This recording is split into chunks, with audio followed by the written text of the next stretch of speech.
Today, what we're going to try to do is we're going to try to do something that I don't normally do, but it's supposed to help a lot of designers in finding and maintaining their clients. The biggest things that people struggle with as designers when they first start is they're very timid. They don't understand the value of the work that they actually do. Granted, if you don't know precisely what it is that you are good at, that's one thing.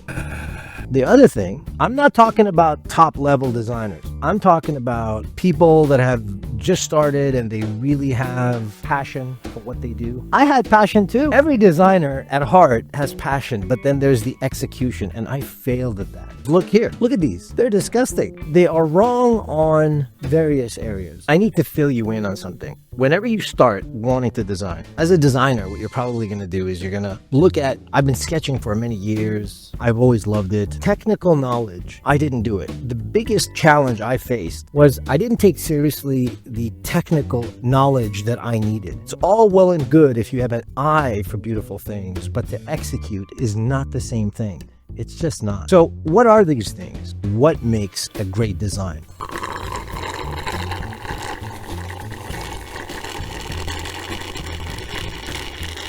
Following some of the greatest designers out there. Some of the people like for example, that you've seen, I don't know, strolled all along. No, that didn't make any sense. Let's go backwards. What you need to do is essentially go and look, whether it be on YouTube, whether it be books, magazines, and study. I took no thought for things like kerning. Kerning is the space between letters. Color theory, that's another thing. My goodness, I had no notion of what colors went with what colors. There are laws in art, like there are laws in the universe that make things beautiful. There is a harmony that needs to go with particular styles, rounded angles, rounded icons or shapes or symbol. They don't work well with sharp typefaces usually. But again, all this comes with experience. It starts with a pen, a pencil, or a pencil and a pen. What?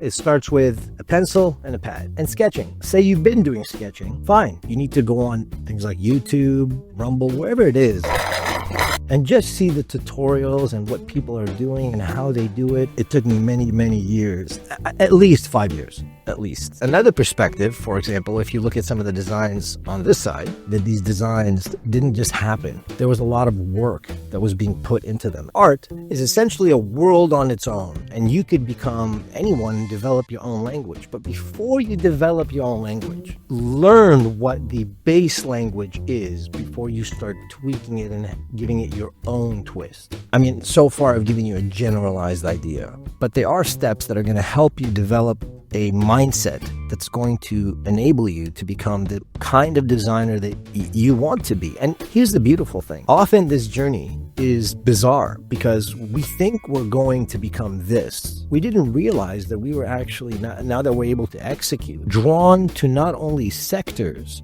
but styles. And this is what forms your unique language as an artist. I have my own language. Other artists are very easily recognizable by their own language. The art is a language. Renaissance, for example, some sculptures are easily known for who made them. Or, oh, look, that's a Raphael. Some of them are more contemporary. Banksy is an example. Relatively unknown to a lot of people years back, his very visceral monochromatic style became his language. Was he always like this? Probably not. And it took a lot of work. Really good artists are really good at making something look very easy, but it actually has taken years of frustration and hard work to get to this place. So just remember that. So let me start with dedication. Step number one. This is a journey. This is not, I'm going to make a lot of money and I'm going to get famous. The sooner you get that out of your mind, the sooner it is that you're going to start to actually do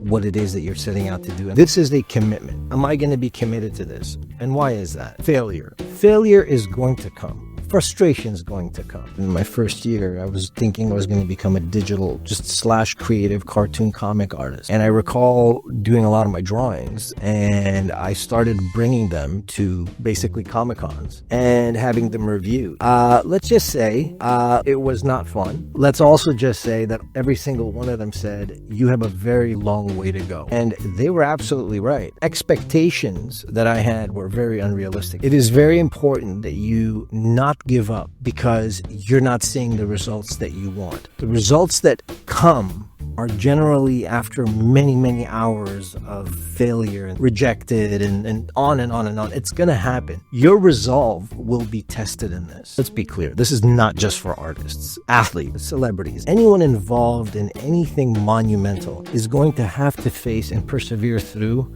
failure and frustration. Dedication and perseverance are a must. So that's number one. And listen, if you're finding yourself that you're just not taking this a whole lot seriously, you have to start questioning of whether or not this is something you'd like to do or it's something you want to do. Some of the best artists can't see themselves being anything else. Step number 2, and this is probably going to be the one that the exploration and the journey begins for you. It's how far am I going to go? Well, it depends. You have to start playing around. You have to start seeing, do you like branding? Do you like logos and making things for people's identity? Another one is interior design. And you're going to have to play and you're going to have to see what your passion is. Now, if you already have, I want to be a comic book artist, but you have to dedicate the hours at this point. But it's not just dedicating the hours. There are books. There are literally books that you can buy that can show you. And it's more than just, for example, I'm going to, copy this person. I think we all start tracing if we have that nugget of artistry in us, but it has to get beyond that. And it really is exciting because you have to then start to think okay, there are rules to this. There are basic things I need to learn, like anatomy. I need to learn about perspective. Now, this is the baseline, right? Think of it like you need to learn the alphabet. Then you need to learn how to structure words with this alphabet, again, in one language. Okay, so let's assume that language is that style. The beauty in this is that some languages have things in common. I'm getting a bit philosophical here, so don't worry, it's going to make sense. Music has its own structure. That's another language.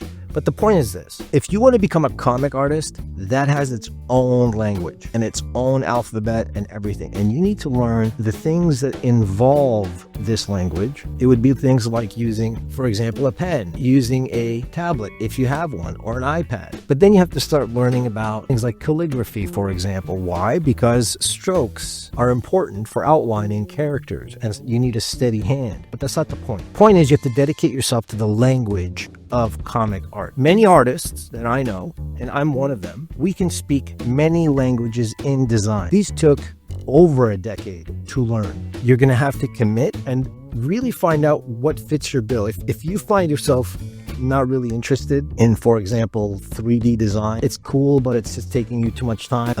There are many things that I thought I should pursue that I ended up quitting. I thought web design was something that I really wanted to do. That wasn't good. I hated it. I hated every step of it. I was good at it. And that's another thing. You could be good at something, but hate it.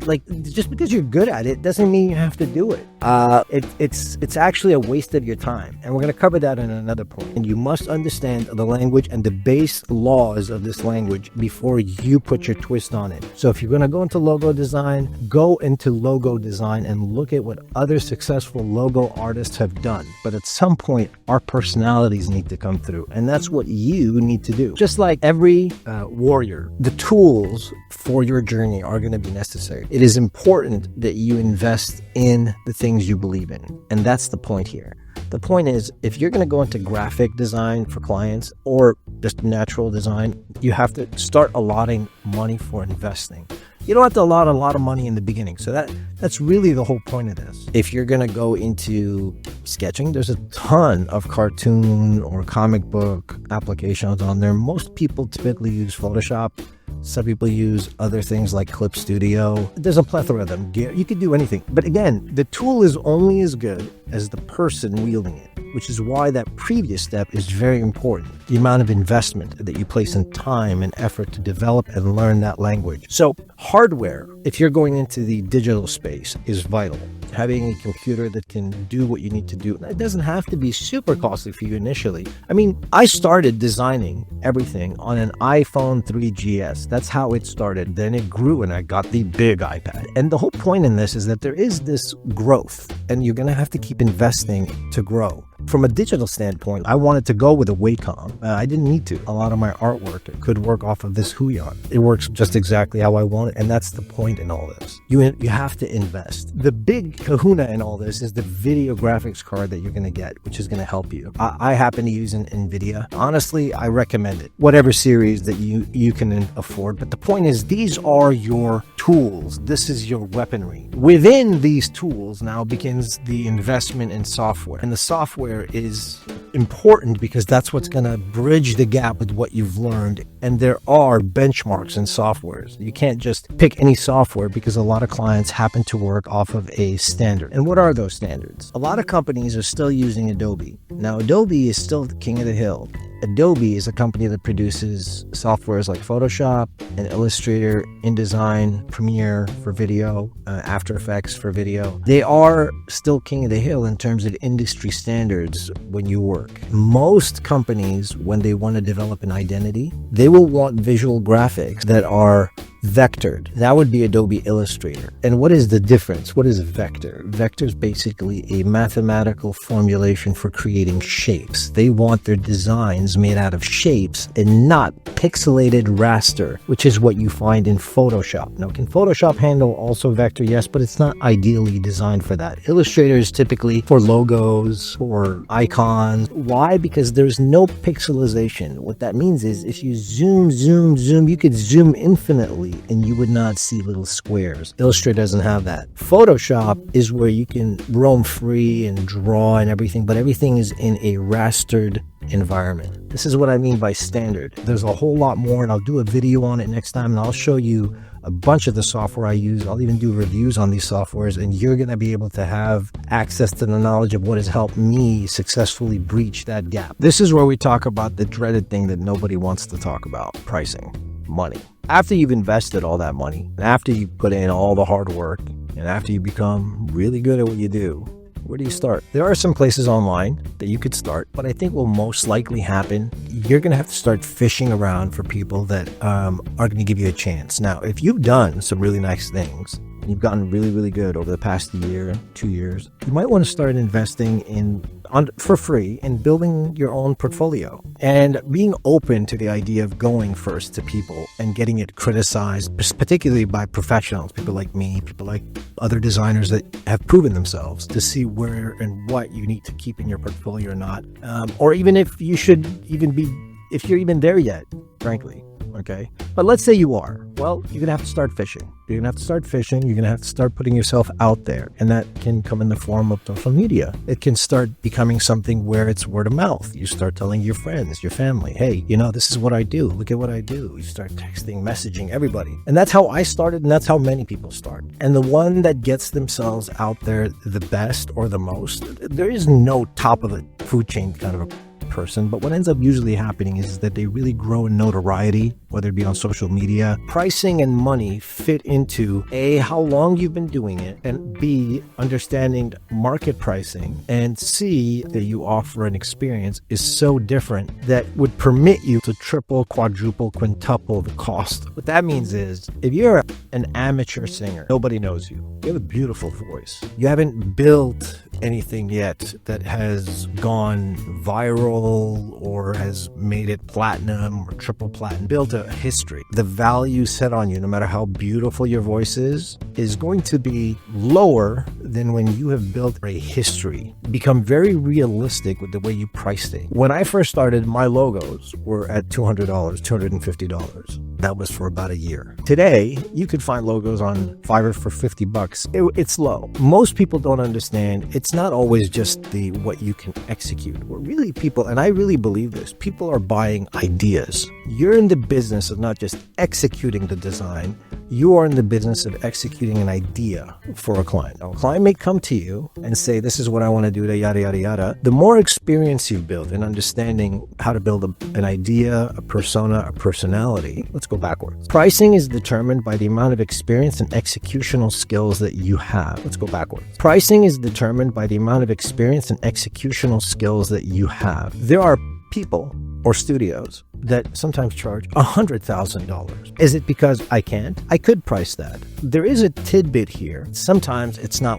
what you know, it's who you know. There are going to be people along this journey of yours that are going to catapult you. Quite frankly, it's kind of a shortcut. For example, when you used to charge $5,000 a logo, because you're now in a, let's say, a stratosphere of influence, your logos now suddenly become $50,000, and that's if the person is lucky to be able to get one from you. That's way into the future. In other words, if in 5 years your prices are still the same, you're either doing it wrong, you're very insecure. A lot of designers have this, by the way, so don't feel bad. We feel bad for charging clients sometimes, and we feel guilty. You shouldn't feel guilty. This is a skill that you've devoted tens of thousands of hours of work to do.